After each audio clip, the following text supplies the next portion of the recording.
Welcome back, one and all, to Let's Play Shadowrun Dragonfall. We just completed the Loose Ends mission, a little bit off script. Your PDA rings and the face of your fixer, Paul, appears on the screen. I've uncovered some terrible information. The team is assembled in the safe house. Please meet with us there when you are able. Okay, Paul. Hey. I noticed that we, didn't really get much in the way of, karma and stuff. That last run. And our teammates don't have a level up. No. No sense in delaying anything. Let's just go to Paul.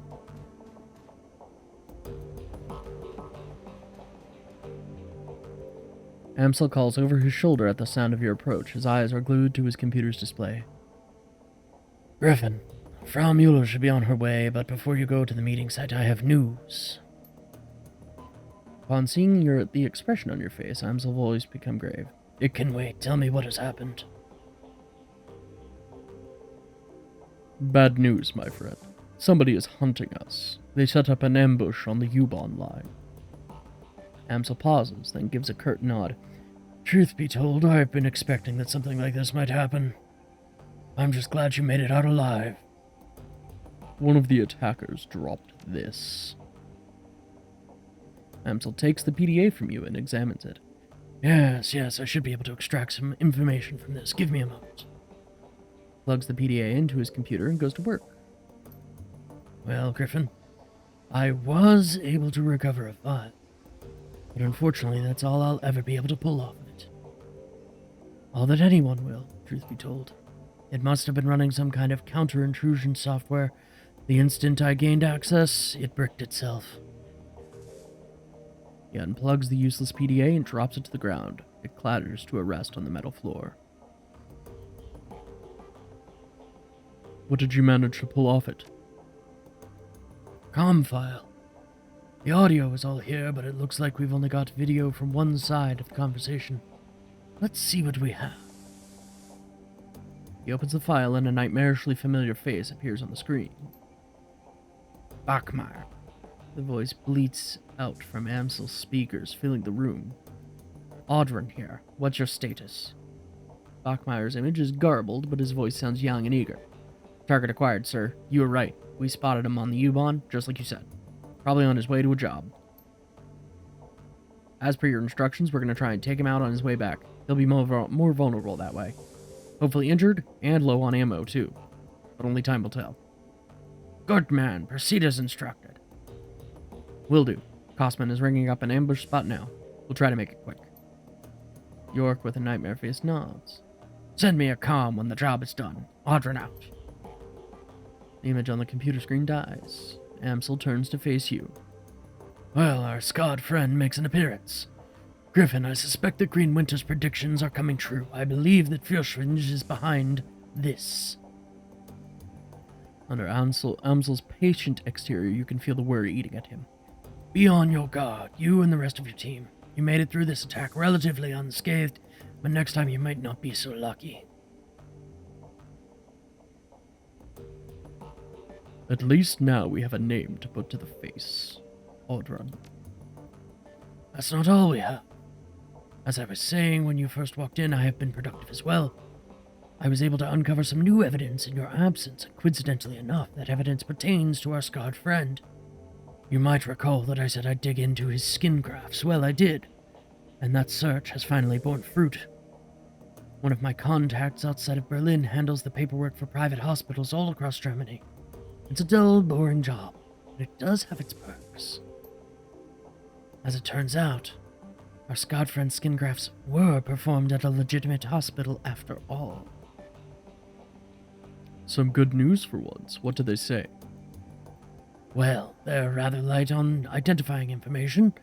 Our friend's name is listed as Max Mustermann, the local equivalent of John Doe. But they do cover his injuries in great detail. 2 broken ribs, a shattered pelvis, had sustained third-degree burns over 60% of his body, and he was suffering from acute radiation poisoning. His body absorbed over 5,000 millisieverts of ionizing radiation, a lethal dose without treatment. The information dries up at this point. We know that he was treated and discharged, but what happened afterward remains a mystery. Your thoughts? Hold nothing back. I'd like to hear everything that comes to mind. Well, those burns sound like dragon fire. But if Firewing burned Audrun, why would he be working for her now? I don't think he's working for her, I think he is serving her. On Greenwinter's second DVD, he mentions that there's a cult within the SOX that worships the Firewing, the disciples of the cleaning fire. I believe Audrun belongs to this cult. That's bad news. There's nothing more dangerous than a zealot. My thoughts exactly. A hireling can sometimes be bribed or reasoned with, a pawn can liberated. But the Firewing's soldiers look upon her as a goddess figure. Nothing short of killing her will deter them, and even that might not stop them.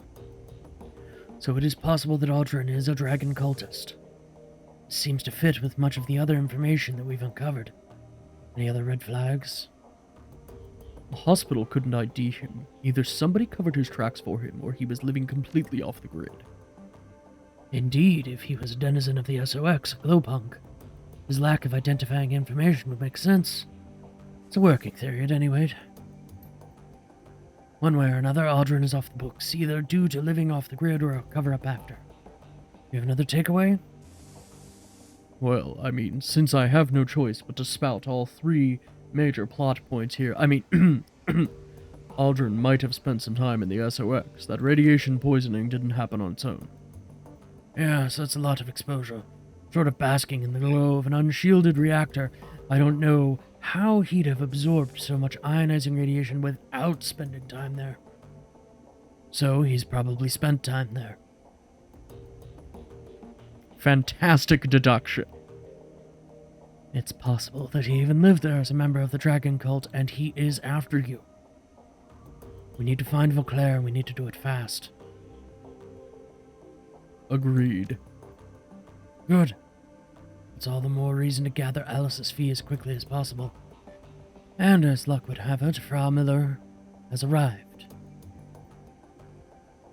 Best of luck at the meeting. Remember, this is urgent. We need that money. Yes, I'm on it.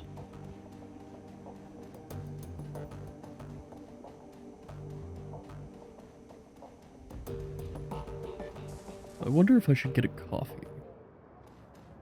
Yes, perhaps a coffee. A real coffee this time, not a soy calf. I'm feeling generous. Maybe I'll even buy one for Frau Mueller. No. She could buy her own coffee. She can hire Shadowrunners. She can buy coffee. I am told you've been quite busy of late, O Wanderer of the Shadows. My street rat tell me the business is picking up. Quiet, Jan. Who does it look like, you rotundity? The Pope from the Vatican? Give him a soy calf, a big one, and put it on my account. I like the cut of his jib. A large soy calf? My, you are the generous one, Goldschmidt. Are you sure you can afford such a gesture? And a scone, I was gonna say, and a scone as well. Nothing too good for him. As you desire, O ample one. The man is a moron, but he eats his weight in baklava and pastry, so who am I to care? Found this liquor in my travels. Worth anything? No, not quite.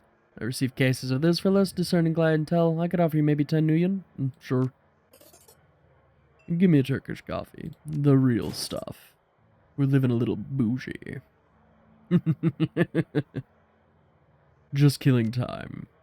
I'm gonna go talk to this lady over here now. Frau Mueller, I presume.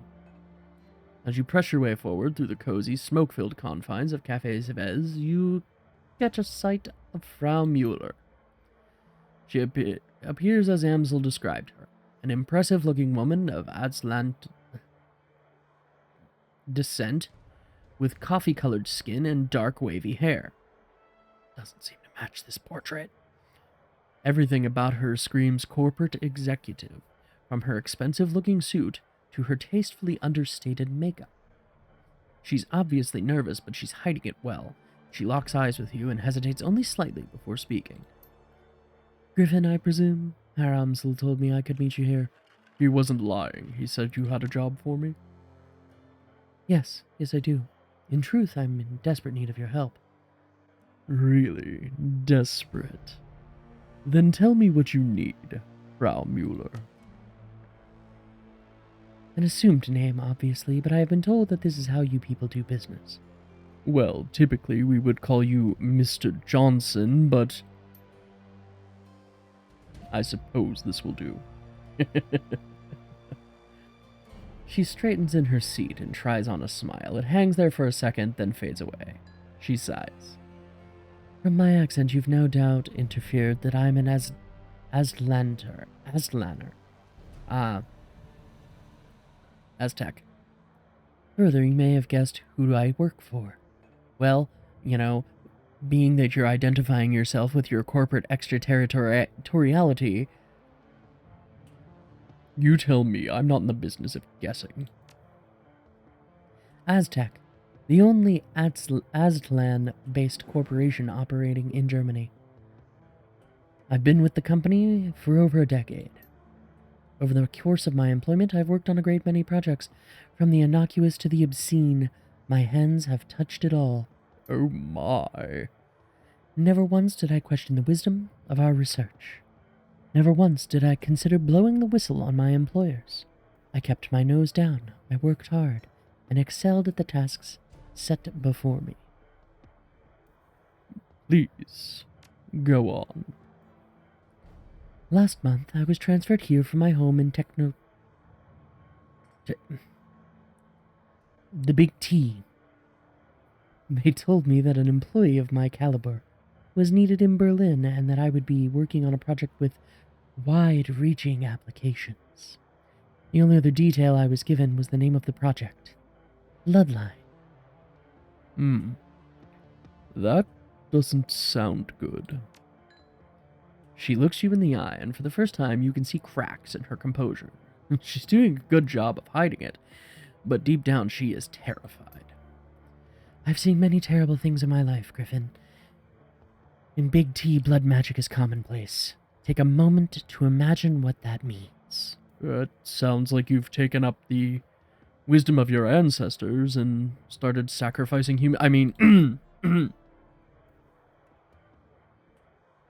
In the underground markets, people are bought and sold as chattel.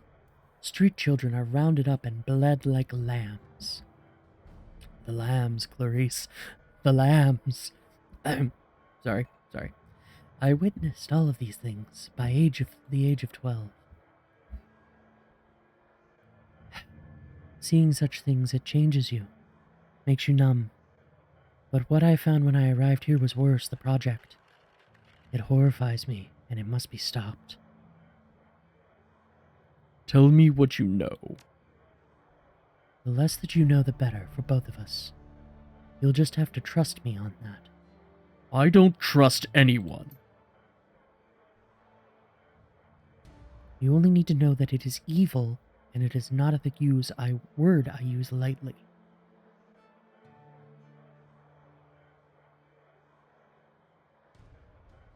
All right, fine. What do you want me to do about it? We are Shadowrunners. We work without detail. We are deniable assets. She leans in and looks you in the eye. I want you to bring the building down. I'm sorry, what? The computers, the research data, the mages and scientists that are working to bring about this abomination. I want all of them burned to ash and buried in rubble. No compromises, no exceptions. I'm sure that you have unanswered questions. I'm not in the habit of dealing with Shadowrunners. In truth, I've spent the majority of my career living in fear of you. But I do know you're the only ones who can get this done. Well, yes, maybe my team, and perhaps, I don't know, the Army Corps of Engineers? Bring down the building. Out of mind. Excuse me, I need some of my coffee.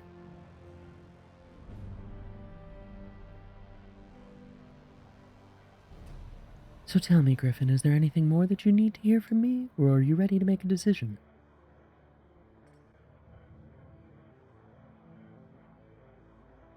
Paul Amsel is my representative in these matters. Why couldn't you tell all this to him? I had to meet you in person to look you into your eyes and see the man behind the name. Now that I have done so, I am sure you are the one that I need. What about any innocent people in the building? None of us are innocent. But if you need to salve your conscience, rest assured that at the hour of your approach, the only personnel authorized to be on site will be security and senior members of the research team. And I assure you, neither are innocent in this matter. If the Bloodline project reaches completion, nobody will be safe ever again. It sounds like hyperbole, I know, but it isn't. The Bloodline project will lead to countless deaths. I am certain enough of this to hire you, despite the fact that doing so will probably cost me my life. I'm not a demolitions expert, Frau Mueller. How do you expect me to level a building? You don't need to be. All that you'll need is a competent decker. The facility is powered by a number of on-site generators. There are safeguards in place to prevent them from overloading. In the event of a power spike, the system is designed to shut itself down. But I know how you can disable those safeguards. Once the generators begin to overload, you'll have a limited time to reach a safe distance. The explosion will be quite catastrophic. Tell me about security. Expect it to be tight. In addition to their standard security team, Aztec has taken out a night-around high-threat response team to contract to protect the building. Corporate doesn't seem to mind contracting a competitor for emergency response services. That should give you some indication as to the uniqueness of this project. At any rate, I believe I've come up with a solution to the night-around problem. I'll discuss the matter with your Herr Amsel if you decide to take the job. Let's talk compensation. 36,000 Nuyen, as I told your Herr Amsel. That's what I have allocated for the job. Fair enough. It's better than fair. I've done my homework, Griffin. You corpo types usually do. I'm sorry, what? Nothing. I've reached a decision. That's what you heard. Yes, and? I'll take it. Her face visibly brightens. In that case, it's a deal. I can't tell you how relieved I am, Griffin. Thank you for helping me to bring this nightmare to an end. I will iron out the remaining details with your Herr Amsel. I'm sure he'll want to talk this over with you anyway, I'm sure. You're a good man, Griffin. You're saving more lives than you know. I mean, if a woman who says that she sees regular, blood sacrifice is saying, this project is pure evil.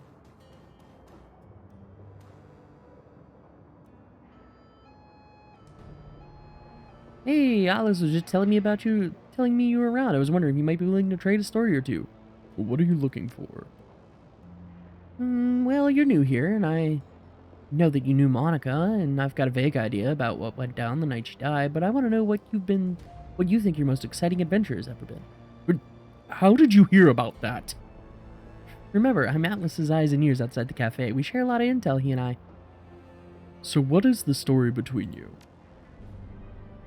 I suppose I can tell you. If the Monica thing was a secret of yours, it's only fair I could share one of my own. I never really went to school. Pretty much been a street kid as long as I can remember, and there was so much to learn from people outside of school that I never really bothered. Makes it difficult to get a job, so, as all good street kids do, I chose a place to hunt with my friends and always hung out there. That was Atlas's cafe, and he was super nice about me and mine. I felt more comfortable with him than I ever did mine father. Her eyes narrow for only the briefest moment at the word. And we talked a lot when I was waiting around for my friends. I know that reaction. He must have been fairly comfortable with me too, otherwise he wouldn't have offered me a job. Well, that's nice of him. Sure was. But speaking of Atlas, I ought to be going. You know where I am if you got anything for me, yeah? She grins and waves a little bit before bouncing off. Alright. go talk this over with Paul.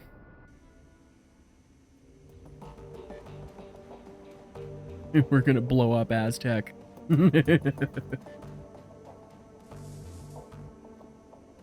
Oh boy. Uh-oh. As you step forward, the rest of your team falls silent. Amsel shifts his attention to you. You can see the worry on his face. New information, and I'm afraid the news isn't good. Oh. we're just catching up. So you said over the comm. Go on, we're listening. 2 years ago, a large shipment of highly lethal radioactive bioweapon disappeared, en route to a storage facility in Dresden. The weapon was designated X-15. I have traced the path of the missing shipment. It was delivered to Harfield Manor. That sounds horrible. It is. I've heard of this stuff before. Back in the service, we called it Doom. I've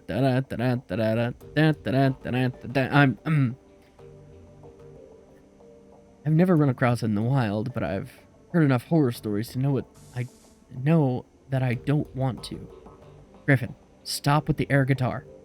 What? The stories that you've heard are correct. This Doom is an extremely dangerous substance. I've been reading up. To this day, the story of Doom remains a cautionary tale in biotech circles. You really, really shouldn't summon demons from Mars. I mean, wrong Doom. Monoclonal antibody technology is strictly regulated now, and this substance is one of the reasons why. What does this stuff do exactly? Amsel clears his throat and reads aloud from the information on his screen. Doom kills by destroying a host's muscle tissue via radioactive decay. Each individual Doom antibody is bound to a radioactive bismuth-212 isotope. When introduced into a host, these antibodies bind to surface-level muscle tissue. The tissue is then killed with alpha radiation. This process repeats itself until the host wastes away and dies. Jesus. I've heard that Doom was deployed in a couple of border skirmishes back in 41. After seeing what it did to people up close, UCAS passed a unilateral ban on the stuff. If that doesn't tell you how bad it is, nothing will. Okay, so, I hate to ask, but, what would a dragon want with this Drac? Nothing good. That much goes without saying. This development worries me, Griffin. It worries me greatly. I'm looking at the big picture here, and I don't like what I see. Well, in my book, this doesn't change anything. I mean, it ups the stakes if the Firewing's allowed to carry out her plans, whatever those might be. But we're not going to stop her. But we're going to stop her before that happens. That was always the plan. As far as I'm concerned, it's still the plan. I agree with Dietrich. We need to focus on what's in front of us. Whatever the dragon's larger plans might be, the fact is that she is after us. We shouldn't let ourselves get distracted by anything else. Amsel, slow to respond, finally nods. Yes, I concur. For the time being, we must continue forward. And that means you must continue working toward raising Alice's fee. I'll leave the matter in your capable hands. When you've acquired the necessary funds and are ready to head back out to the rabbit hole, let me know. From there, we will discuss our next steps. Good. If you need me, I'll be getting prepped for the next round. Right behind you, love. Dietrich casts a backward glance at Glory. If any of this has had an impact on her, she doesn't show it. Come on, Glory, let's go. Now, you never got back to me about Frau Mueller. How did the meeting go? I accepted the job. Any ideas about how to tackle this? Yes, a few. Frau Mueller has provided us with detailed information on the facility. I've vetted the information and it seems to hold up. Based on this intel, I have formulated what I believe will be an effective strategy to bring down the building. According to intel, the facility is extraordinarily well guarded. Whatever this bloodline project is, the Azis have spared no expense to defend it. The facility is patrolled by Aztec's internal security personnel. On their own, they would pose a challenge, but I don't doubt that you could brute force your way through them. Unfortunately, they've also gotten one of Nidoran's more expensive security contracts as an additional line of defense. So, kicking in the front door's out. I should say so. I've pulled some strings with an old contact of mine. He's provided me with the address of a small software developer, OTK International. They write the firmware updates for Nidoran's comms, and their defenses should be considerably weaker than Aztec's. My contact has informed me that OTK stores an off-site hard copy of every firmware update it develops for data security purposes. My suggestion is this: hit the offices of OTK International and reduce their computers to slag. In the interim, I will have the hard copy of their next update replaced with a compromised version. And when the update goes live, our compromised version will be pushed out to Nidoran. When you hit the Aztec facility, I will be able to track Nidoran via their comlinks, making the run much more manageable. He fishes in his pocket for something. A moment later, he produces a corporate ID with your face on it. This will get you through the front door of the office park that contains OTK Enter. My contact was only able to provide me with the one card, so you'll need to let the rest of your team in through the side door. Alright, sounds like a plan. Very good. OTK's offices aren't far from here. You should take the U-Bahn when you're ready.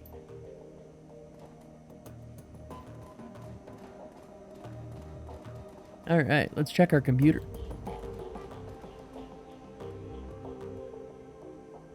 One unread message. One last DVD.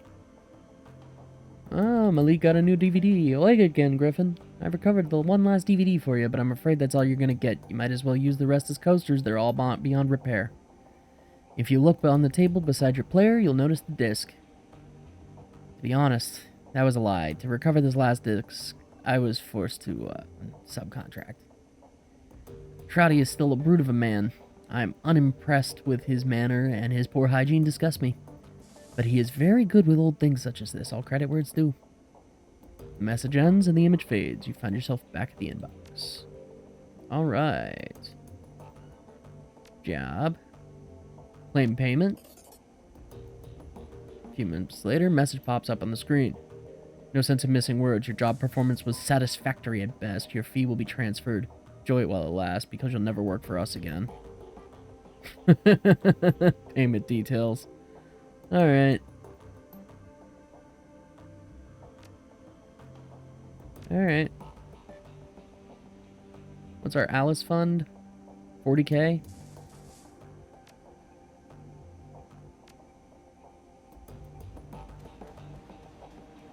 See if I can talk to any of our team before we end the episode. Let's read Glory's aura.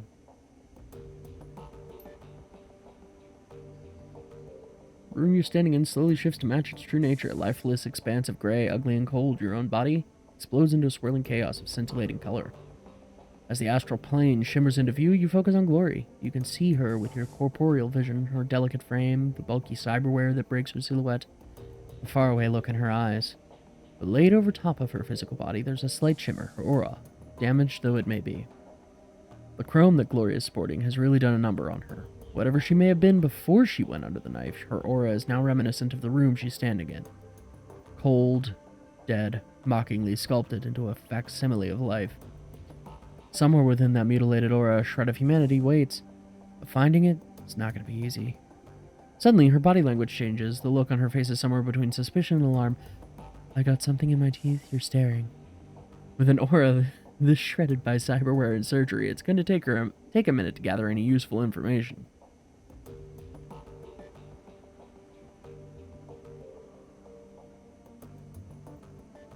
Just trying to figure you out, Glory.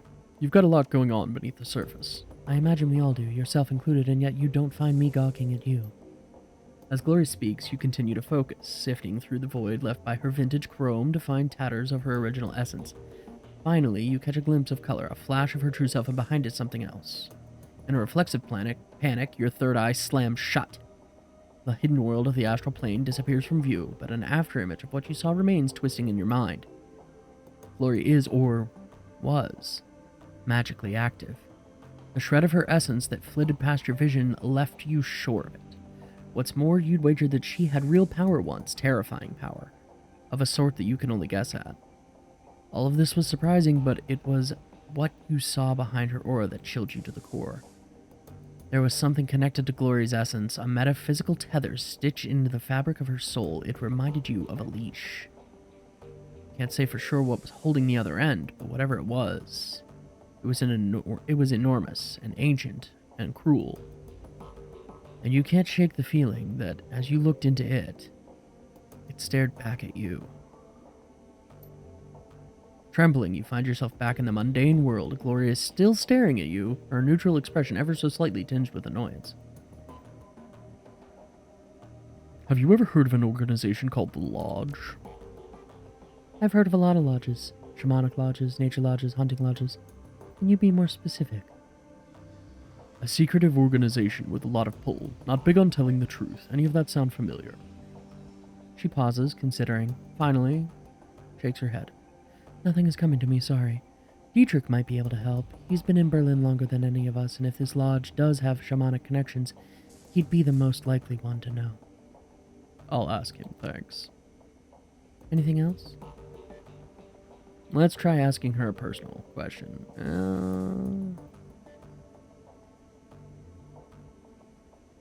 We all have our secrets, but if you ever want to talk, I'm here. Let's see. Alright, let's do it. I knew this would happen. Look, my aura is my own business, none of yours, understand?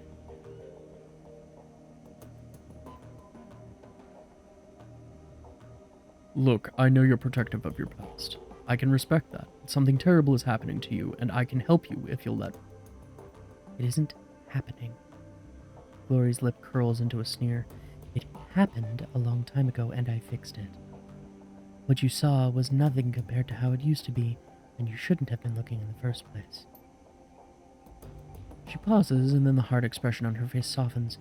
Look, I understand that you're trying to help me, and I appreciate it, I do, but I'm not ready to talk about this yet. Maybe when we know each other a little better. Until then, just give me my space. Okay, Glory.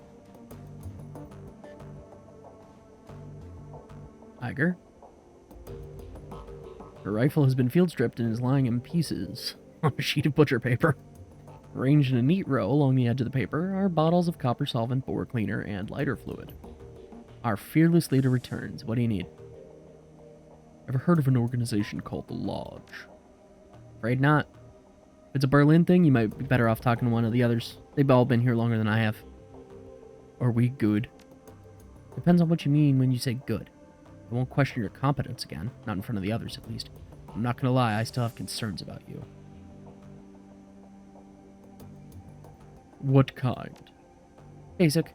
I don't want to see history repeat itself. What history are you talking about? I'd rather not go into it, fearless leader. Let's just say that I've had bad luck with underexperienced teammates and leave it at that. So, was there something else you wanted to talk about, or can I get back to cleaning my rifle?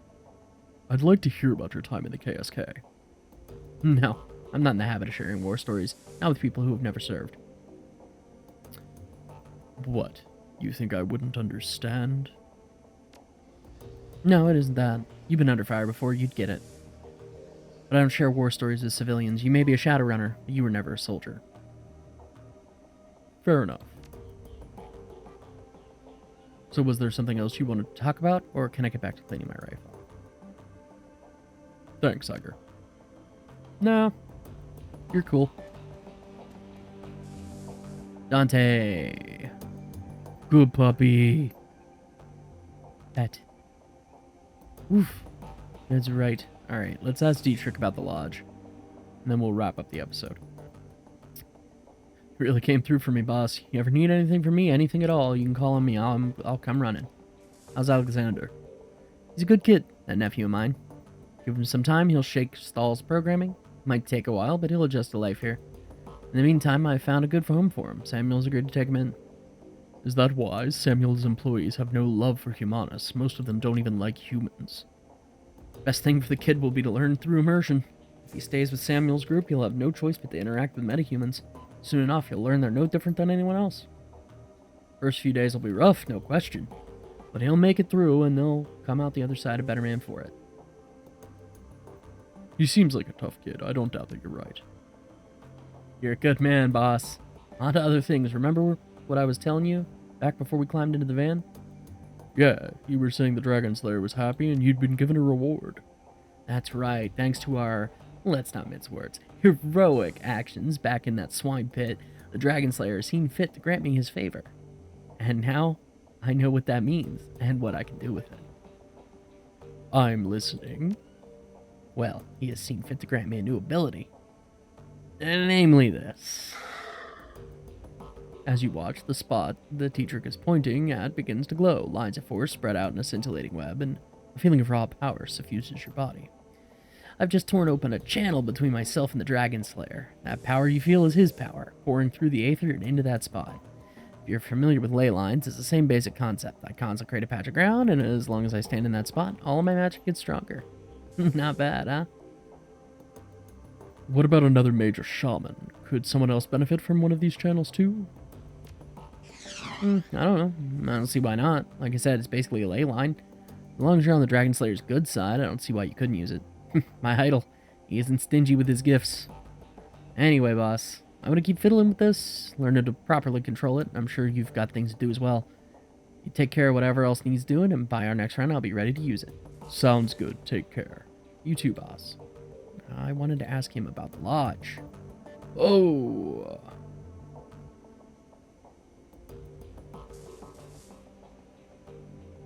A lot of questions. Just ask him about the lodge. You mean the Black Lodge? I don't know. Maybe. Lodge was all that I heard. Let me describe him to you, and you can tell me if what I'm saying fits. Shadowy, powerful, secretive as hell, deep pockets, and a penchant for hiding the truth. They conduct all their business through dupes and go-betweens. Sound about right? That's them in a nutshell, yeah. Well, if it's them, and whoever you're talking about, I ain't saying it is, then I'd advise you to stay away from them. Stay far, far away, and whatever you do, don't take their money. If you do, they'll own you.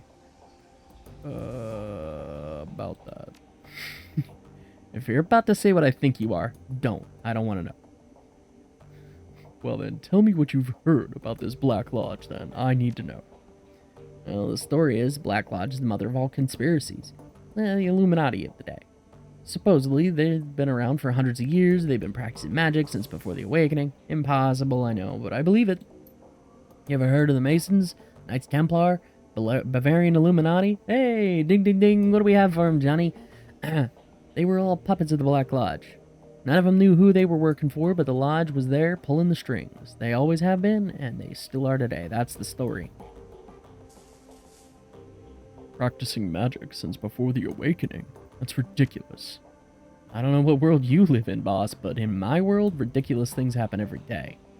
Anyway, that's the story. Believe it or not, your choice. You already know what I think.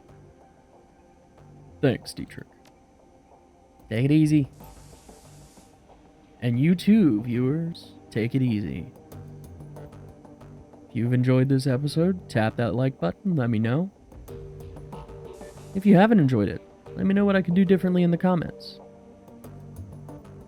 If you're new here, consider subscribing. And until next time, I've been the Arcane Rogue, and as always, I hope you have a wonderful day.